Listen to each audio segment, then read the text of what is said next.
Hi, friends, it's Will, and I'm here with another tarot exercise video, something you can do to exercise your tarot skills.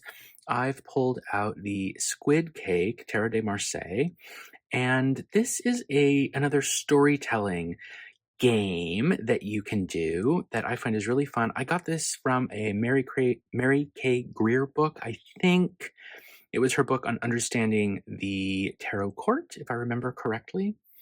And so the idea behind the game is you're going to lay out cards, a minimum of 6, and you put them in a particular order, depending on what kind of card you pull. And you're going to use the cards to make up a story, tell a little story. So you shuffle your deck. I've got the whole deck here, and let me just get some smoke on these.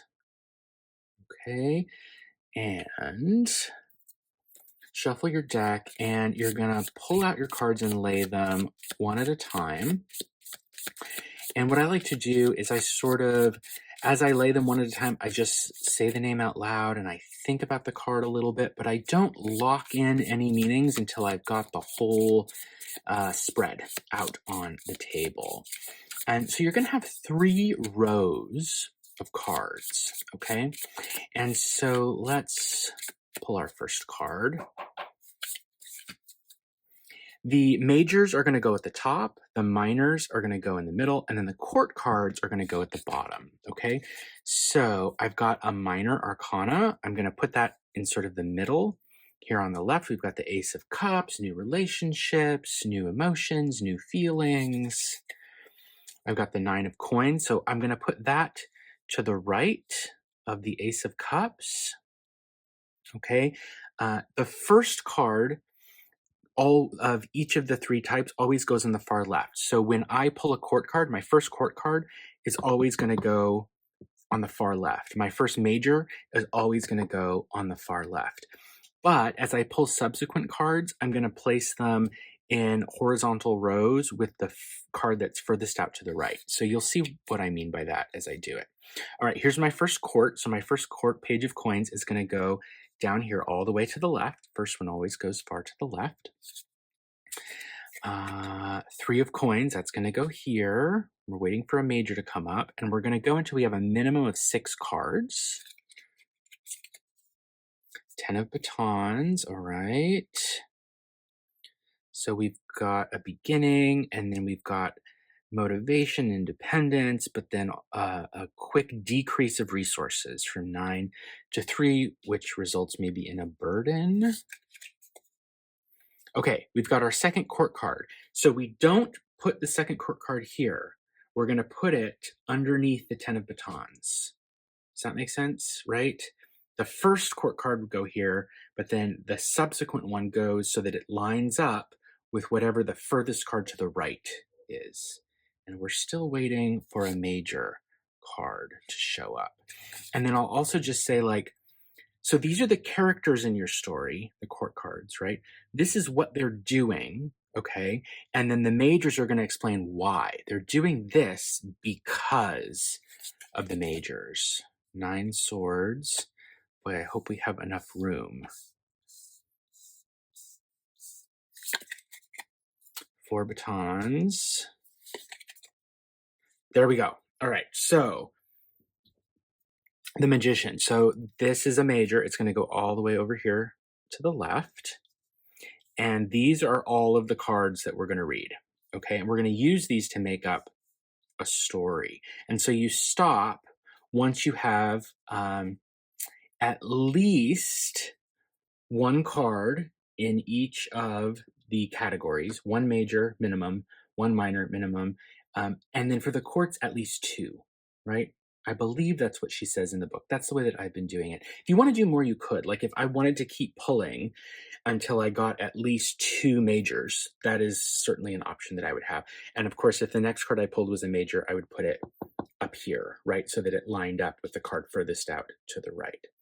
So we're going to use this because of the magician. All of this happens to these 2 people, right? Or these 2 people do all of the things that we see lined up here in the minors. So let's just make up a story, right? We've got the page of coins. So we have a young person who's maybe kind of clumsy, maybe kind of hesitant, doesn't totally know what they're doing, but is making an effort. And what are they making their effort on? Well, let's call it a relationship because we've got the Ace of Cups. So maybe this person has a crush on the Knight of Swords, right? There's a story. That's the beginning of a story there. Who's the Knight of Swords? Well, the Knight of Swords is someone who's maybe a little bit higher standing than the page, like maybe they're a little bit of an older student or an older, slightly older person, or if they're not actually older, they are slightly more mature, right?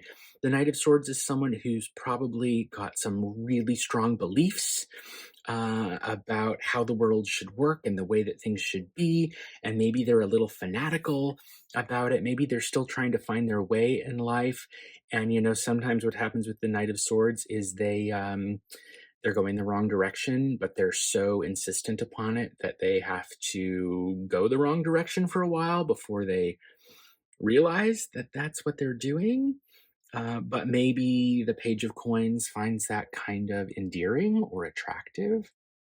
So the Page of Coins has a crush on the Knight of Swords, and they are very, very motivated, right, to do something about it. They are currently feeling like independent, but they want some of that to go away so that they could produce something, build something, let's say, with the Knight of Swords. So they're feeling like, um, right, they're a Page of Coins. They're a practical kind of person, the sort of person who's like looking for a helpmate as opposed to a soulmate, right? And so maybe they're at school together and the Page of Coins asks the Knight of Swords to tutor them, right? Would you be a would you tutor me in, I don't know, math or something, right? Because it's the Knight of Swords. So maybe they're really good at um, logic kind of stuff like math. Really, um, I don't know. I associate swords people with like logic, reasoning, math, the kind of stuff that you can do while completely avoiding the pitfalls of emotion, right? So, Page of Coins asks Knight of Swords to tutor them. And why? Well, because number one, Page of Coins is trying to manifest something in their world, right? They're trying to make something happen, like we know the magician can make something happen. Um, but also because the Page of Coins doesn't see everything that's going on, right? The magician sees all of the tools on top of their table, but they don't see anything that's going on underneath the table, right? And in fact, the table extends, at least in this deck, off the side of the card, and we can't see what's even holding it up, or if it's secure, or if it's right about to fall over, right?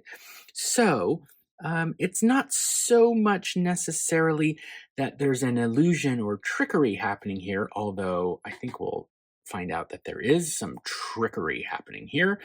But the Page of Coins is kind of naive and they're young and they don't really know what they're doing. And so they're totally infatuated with this Knight of Swords because they're not getting the whole picture of the Knight of Swords, right?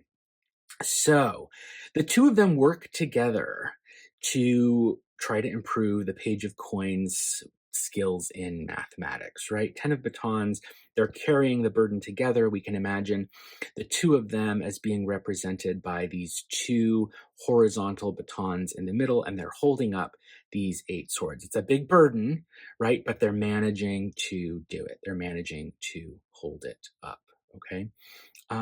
And what happens? Well, 9 of Swords comes next. Great anxiety that's keeping the page up at night because there's a test, right? There's an exam coming up, and they've been working really hard with tutoring and trying to see if anything could come of it, if the math scores could improve, right? Lots and lots of anxiety. And so Pages Coins has the exam the next day. And how do they do? Four of batons. They do okay. It's a solid passing grade, right?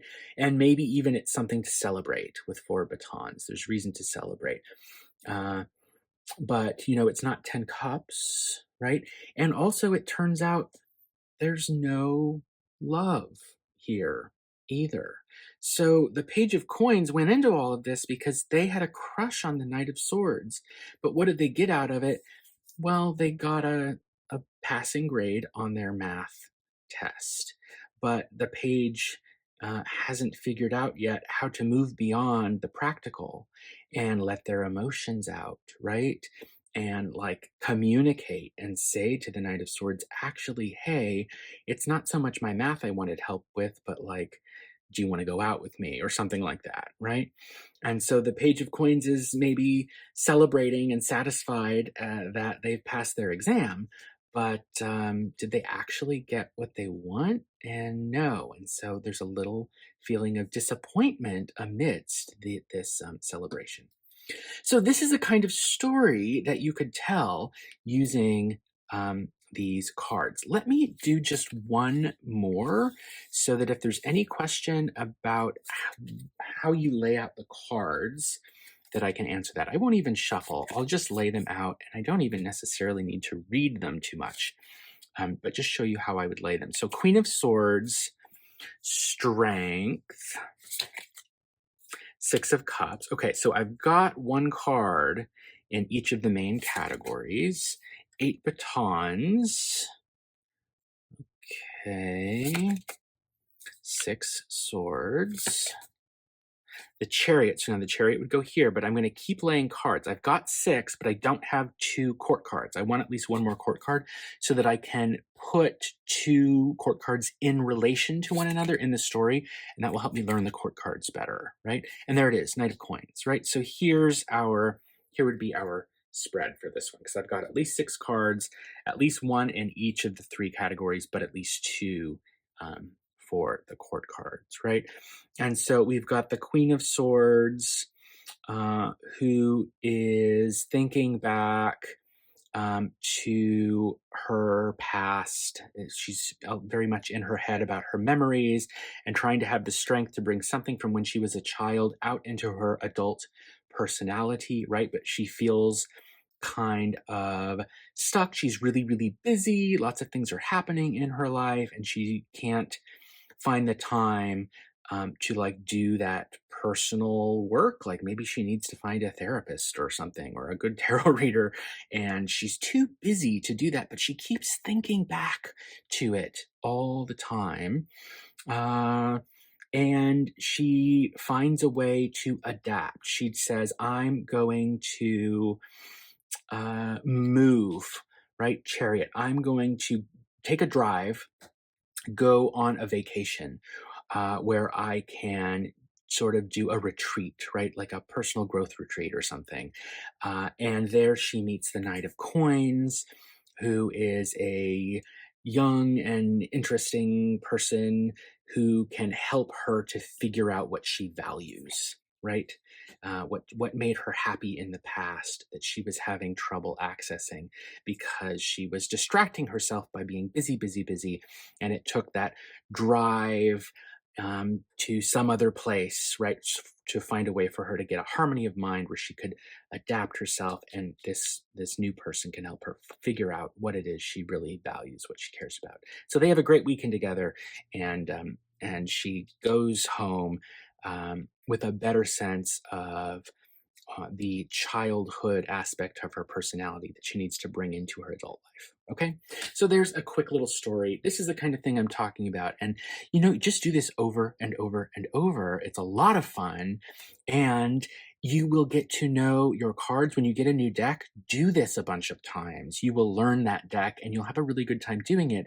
It won't just be like doing flashcards or like, what does this mean? What does this mean? It'll feel like play, and that will improve your skills with the tarot in general and your knowledge of that deck in particular. I hope you enjoyed this video. Let me know in the comments if this is something that you already do or you do something similar. I'd love to hear about it. Please consider liking and subscribing. Have a great day, and I will see you next time.